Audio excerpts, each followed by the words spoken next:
আসসালামু আলাইকুম। এসএসসি পরীক্ষার্থী 2024 ব্যাচ, কেমন আছো তোমরা? তোমাদের পরীক্ষার সময় কিন্তু খুব কাছে এসে পড়ছে। পরীক্ষার আর হয়তো আজকে আমরা ভিডিও শ্যুট করতেছি, আজকে হচ্ছে তোমার 9-10 তারিখ। তো আমরা তোমাদের পরীক্ষার হয়তো আর 50 দিন 49 দিন বা 50 দিনের মতো আছে। তো তোমাদের লেখাপড়ার কি অবস্থা? এখন এই সময়টাতে স্টুডেন্টরা দুইটা ভাগে ভাগ হয়ে গেছে। একটা হচ্ছে খুবই বেশি লেখাপড়া করতেছে, আর একটা গ্রুপ হচ্ছে যে তারা লেখাপড়া একদম ছেড়ে দিছে, তারা হচ্ছে এখন হতাশ। আর আরেকটা গ্রুপ হচ্ছে তারা হচ্ছে খুবই লেখাপড়ায় এখন হচ্ছে মনোযোগী হয়েছে, কারণ তাদের এখন মেইন টার্গেট হচ্ছে কীভাবে সব রিভিশন দেওয়া যায়, কীভাবে সব কমপ্লিট করা যায়। আর তোমরা যারা হচ্ছে এতদিন লেখাপড়া করো নাই, এখন তারা হচ্ছে হতাশায় ভুগতেছো যে আমরা হচ্ছে এখন আর কি পড়বো, কীভাবে পড়বো।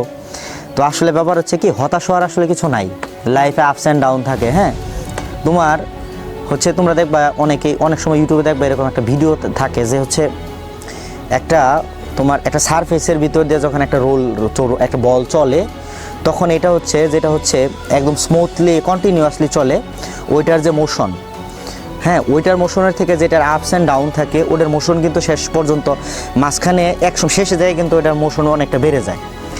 তো লাইফ তো আসলে একদম সবসময় গুছানো থাকবে, ব্যাপারটা এমন না। তোমার হচ্ছে অনেক সময় অনেক হতাশা থাকবে।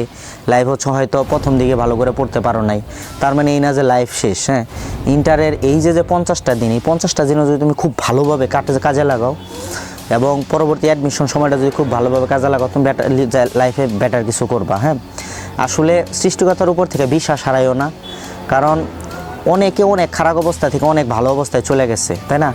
তো এখন হচ্ছে তুমি আসলে আল্লাহ তোমার কপালে কী রাখছে তুমি তো জানো না, আমরা কিন্তু আমাদের এই তকদিরে কী আছে এটা জানি না। তো আমরা সবসময় পজিটিভ চিন্তাটা নিব যে আল্লাহ আমার জন্য ভালো কিছুই রাখছে। কারণ তুমি এই সময় যদি হতাশ হয়ে যাও, তাহলে কিন্তু তুমি আর দাঁড়াইতে পারবে না। তো আমার সাজেশন হচ্ছে হতাশ হওয়া যাবে না এই সময়টায়, কারণ তুমি যদি হতাশ হও তাহলেই শেষ। আর তুমি যদি হতাশ না হও, তাহলে তুমি আবার ঘুরে দাঁড়াইতে পারবা। হ্যাঁ, সৃষ্টিকর্তার উপর বিশ্বাস রাখো। এখন আমরা যারা মুসলিম, হ্যাঁ তোমাদের প্রতি আমার একটা রিকোয়েস্ট থাকবে যে নামাজ পড়ো। হ্যাঁ, তুমি যদি নামাজ পড়ো তাহলে দেখবা যে তোমার মনটা অনেক ফ্রেশ হয়ে গেছে। তো তুমি নামাজ পড়লে দেখো তোমার পড়তে মন চাচ্ছে, পড়তে ইচ্ছা করতেছে। আর আমার ভিডিওটা যদি তুমি দেখো, হ্যাঁ দেখার পর আমার রিকোয়েস্ট থাকবে যে তুমি এখন থেকে নামাজটা তুমি মিস দিবা না।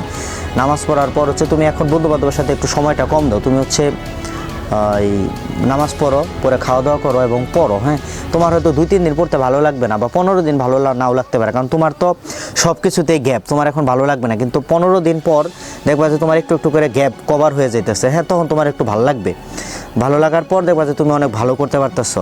তো সবার প্রতি আমার শেষ সাজেশন হচ্ছে যে হতাশ হওয়ার কিছু নাই, লাইফে আপস অ্যান্ড ডাউন থাকে, ঘুরে দাঁড়াও, আবার লেখাপড়া শুরু করো। এই 50 দিন তোমার লাইফে অনেক কিছু এই সময়টা তুমি একদম শক্ত হয়ে দাঁড়াও। তুমি যদি ঘুরে দাঁড়াও তাহলেই তুমি দেখবা আবার এটা তুমি রিকভার করতে পারতেছো। তো সবার প্রতি আমার শুভকামনা এবং দোয়া থাকলো যে সবাই ভালো মতো লেখাপড়া করো, হতাশ হইও না। এবং লাইফে তোমার এটাই শেষ সময় না, তোমার কিন্তু অ্যাডমিশন আছে, ওখানেও তোমাকে ভালো করতে হবে। এই সময়টা ভালো করতে হবে, পরীক্ষা দাও, একটা রেজাল্ট করো, রেজাল্ট করার পর তুমি অ্যাডমিশনের জন্য প্রিপারেশন নাও, লাইফে ভালো কিছু করবা ইনশাল্লাহ। তোমাদের জন্য দোয়া থাকলো, সবাই ভালো থাকো। আসসালামু আলাইকুম।